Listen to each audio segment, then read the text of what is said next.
nós vamos conversar com a cientista política e professora da PUC de São Paulo e da Escola de Sociologia e Política também de São Paulo, Rosemary Segurado. Bom dia, Rosemary. Bom dia a você, bom dia a todos que nos acompanham aqui hoje. Rosemary, ontem foram divulgadas duas pesquisas em âmbito nacional do Instituto FSB e também do Instituto IPESP, ambas contratadas por instituições financeiras, confirmando a tendência de que a eleição deve mesmo ser polarizada entre o ex-presidente Luiz Inácio Lula da Silva e o atual presidente Jair Bolsonaro, sendo que Lula hoje tem uma vantagem razoavelmente confortável em relação ao atual presidente, inclusive indicando possibilidade de vitória no primeiro turno. E quando a gente pega os cenários anteriores dessas pesquisas, há variações, mas variações sempre dentro da margem de erro. A gente chegou num cenário de estabilidade das pesquisas em relação à disputa presidencial, Rosemary. Como é que você viu esses dois levantamentos que foram divulgados ontem? Bom, acho que em primeiro lugar, os levantamentos eles não trazem grandes novidades, que acho que é isso que você está, né, chamando de estabilidade. A gente está muito curioso, né? A campanha nem se oficializou ainda, mas nós já temos opiniões, segundo, né, as pesquisas, muito bem consolidadas para a presidência da República, né? Eu chamaria atenção para alguns dados, Glauco. O primeiro dado é que poucas pessoas dizem que podem mudar o seu voto. Então, o que significa isso, né? Aproximadamente 83%, tanto dos que declaram intenção de voto em Lula quanto em Jair Bolsonaro, dizem que não pretendem mudar.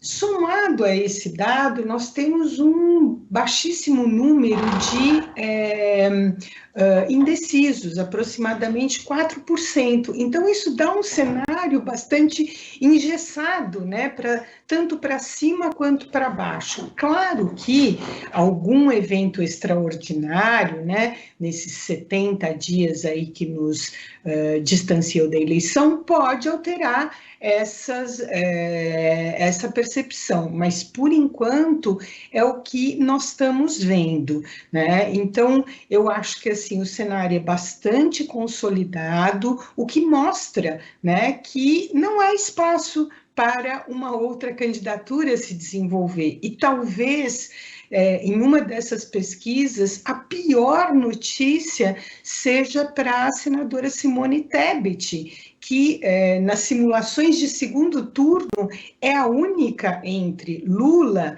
Ciro e Simone Tebet que não consegue derrotar o presidente Bolsonaro. Então, é um cenário muito curioso, né? Vamos ver aí as próximas semanas, mas me parece que nós já estamos há muitos meses com essas alterações muito insignificantes, conforme você mesmo disse, dentro da margem de erro, sobe um ponto, desce um ponto. Então, isso não é uma grande mudança. Acho que um outro ponto importante a ser levantado, algumas pesquisas apontam um certo crescimento lento de Bolsonaro, né? Volto a dizer, todo esse crescimento ainda muito perto da margem de erro. Mas acho que uma coisa que é importante é que, embora as pessoas saibam das últimas medidas econômicas, chamado pacote de bondades, aí de última hora, quer dizer, o presidente passou anos não investindo em política pública e aí faz, né, um pacote às vésperas da eleição para tentar enganar os eleitores. E os eleitores parecem estar dizendo, olha, eu quero dinheiro sim, preciso, a situação econômica de parcela expressiva da população é muito preocupante, é muito grave, mas isso não vai ser à custa do meu voto.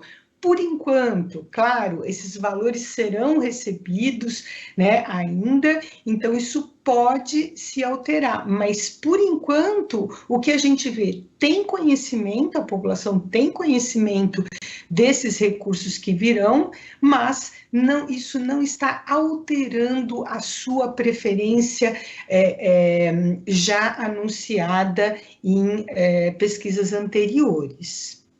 E é interessante esse aspecto também, Rosemary, porque quando a gente vê aqui a pesquisa FSB, ela mostra que entre aqueles que recebem o Auxílio Brasil, o ex-presidente Lula tem 59% contra 28% de Jair Bolsonaro. Entre aqueles que não recebem, mas que tem alguém na casa que recebe, a liderança é ainda maior, 64 a 24, uma distância muito grande. E entre aqueles que não recebem, Lula lidera por 41 a 32. Então, de fato, pode ser que tenha alguma variação, né? Mas ao que tudo indica, Rosemary, pelo menos entre as pessoas que estão recebendo Auxílio Brasil, isso ainda não foi uma mudança significativa, até porque as pessoas que têm memória, né, dos governos do ex-presidente Lula talvez façam essa comparação, né? E aí a comparação é inevitável mesmo em termos de situação socioeconômica, Rosemary. Eu acho que sim, e tem um dado importante, né, que esses auxílios que foram dados pelo presidente agora, que já foram aí em alguns momentos da pandemia, eles verificaram muitas descontinuidades. Então, o que acontece? De repente, se recebia um recurso e se ficava 3, 4 meses sem receber, aguardando negociações, votação de um projeto no Congresso, etc. Né? Então, essas descontinuidades, elas obviamente geram muita insegurança, né, na população, porque assim, os boletos, né, como nós costumamos dizer, eles não param de chegar, né? Eu tenho que pôr o gás na cozinha todo mês para cozinhar, eu tenho que pôr comida na mesa para as crianças, para a família todo mês. Então, quando a gente fala, né, de memória, a memória é que as políticas sociais do governo Lula, dos governos do PT, elas tinham uma continuidade, e acho que é muito interessante nós lembrarmos que o presidente Bolsonaro, ele sempre criticou essas políticas, ele sempre se manifestou contrariamente a elas, que o Bolsa Família, por exemplo, era, né, um auxílio, uma verba, uma política pública para vagabundo, para quem não quer trabalhar, para pessoas que querem ter um monte de filhos e ficar sendo sustentada pelo Estado. Não, a política pública não é isso. E eu acho que esses indicadores que as pesquisas trazem, que você destacou, elas mostram isso. O beneficiário da política pública, ele tem consciência de que este é o seu direito e de quando esse direito foi concedido e a partir de quando ele foi interrompido. Então, me parece, né, que é isso que esses indicadores estão dando, né? Conhece esse auxílio atual, mas, né, ainda assim não confia que o presidente Bolsonaro, se reeleito, pode dar continuidade a ele, mas confia sim que o presidente Lula, se eleito, pode reeditar políticas que ele já fez no passado e que tiraram, né, da extrema pobreza, da miséria, 33 milhões de pessoas. Eu acho que é um pouco esse o recado que os indicadores das pesquisas recém-divulgadas nos trazem. Agora, Rosemary, você falou a respeito da candidata Simone Tebet, né, que nas simulações de segundo turno não consegue derrotar Jair Bolsonaro. Amanhã ela deve ter o nome oficializado pela convenção do MDB como candidata do partido. E aí, eu queria que você abordasse a questão do partido em si, do MDB, que já foi PMDB ali, inclusive na pós-democratização, surgiu aquela época como o maior partido do Brasil, já que é quem fazia oposição à Arena, que depois também se tornou PDS, mas nunca conseguiu emplacar um candidato à presidência da República. Nas eleições de 89 teve o Ulisses Guimarães, que não passou de 4,6%. Nas eleições seguintes, Orestes Quércia, que teve quase 4,4% dos votos válidos, ficou atrás de Enéas Carneiro naquela eleição, e depois o PMDB foi não tendo candidato à presidência da República sequer, né? Chegou a ocupar vice da chapa do PSDB, chapa com o PT também, e nas últimas eleições Henrique Meirelles foi candidato do partido e ficou atrás do Cabo Daciolo. Como é que você vê o fato de pós-democratização o PMDB nunca ter tido um candidato à presidência à altura, candidato à presidência competitivo, né? E hoje a decadência mesmo do MDB, que é muito menor do que era ali na década de 80, Rosemary? Eu acho que, assim, me parece que o MDB, atual MDB, ele já, algumas eleições, ele tem mostrado que ele não tem um projeto nacional, né? Então, ou ele embarca numa vice-candidatura, ou numa candidatura como a do Henrique Meirelles, que não chegava nem a ser uma aventura, quer dizer, assim, isso, os dados insignificantes para um partido que em vários estados do país ainda tem um prestígio, ainda tem governadores, ainda tem uma bancada, né, de senadores, de deputados federais expressiva, mas não tem um projeto nacional, não embarca num projeto nacional próprio, né? E fica sempre numa negociação ou de uma candidatura à presidência ou numa composição governamental que possa ter alguns ministérios. Parece que isso lhe é suficiente, né, a ponto de não empreender, né, um partido que tem uma história importante no Brasil, até antes da redemocratização, né, ainda no período ditatorial, como um partido que era permitido, né, na época dos militares participar. Então, acho que essa é uma coisa clara das últimas tantas eleições, não ter esse projeto próprio. E me parece que Simone Tebet, menos ainda, né, pode pleitear este lugar. Eu acho que essa é uma questão que está clara, né? Inclusive, a oficialização da sua candidatura está aí meio judicializada, tem vários diretórios regionais do MDB que já querem, no primeiro turno, aderir à candidatura do presidente Lula, né? Demonstrando que não vão fazer campanha para esse projeto. E os números estão revelados na pesquisa. Então, assim, gostaria de chamar a atenção uma coisa muito importante, que há meses, né, a mídia hegemônica fala de uma terceira via, da necessidade, e essa terceira via não se apresenta. Por quê?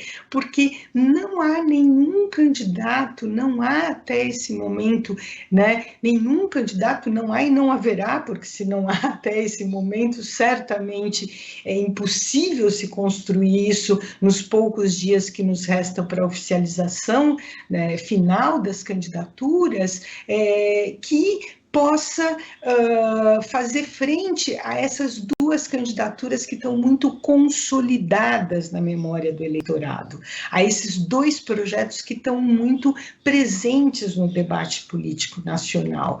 Então, eu acho que, assim, agora, uma das questões do MDB é como ele vai fazer para se manter numa candidatura, até mesmo porque tem questões relacionadas ao recebimento do fundo eleitoral, que são importantes para o partido, mas certamente, né, esse desembarque da candidatura da Simone Tebet já é anterior ao embarque, porque efetivamente parte expressiva, né, do MDB atual não embarcou nessa candidatura, não vê essa candidatura com nenhuma possibilidade, inclusive, de apresentar o partido nacionalmente, né?